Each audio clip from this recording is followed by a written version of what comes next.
بسم اللہ الرحمن الرحیم۔ 7 کامیاب ترین آدمی۔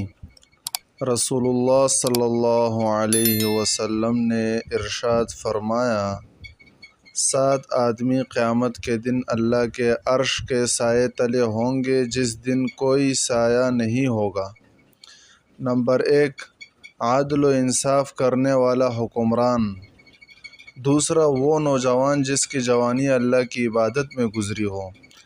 تیسرا، وہ شخص جس کا دل مسجد میں اٹکا ہو۔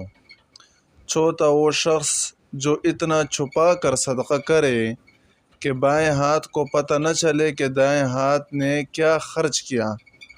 پانچواں، وہ 2 شخص جو اللہ کے لیے ایک دوسرے سے محبت کرے اور اللہ کے لیے ایک دوسرے سے ملاقات کرے۔ چھٹا، وہ شخص جو تنہائی میں اللہ تعالیٰ کا ذکر کرے اور اس کی آنکھوں سے آنسو نکل۔ ساتواں، وہ شخص جس کو ایک نوجوان خوبصورت حسینہ لڑکی گناہ کی دعوت دے اور وہ کہے کہ میں اللہ سے ڈرتا ہوں۔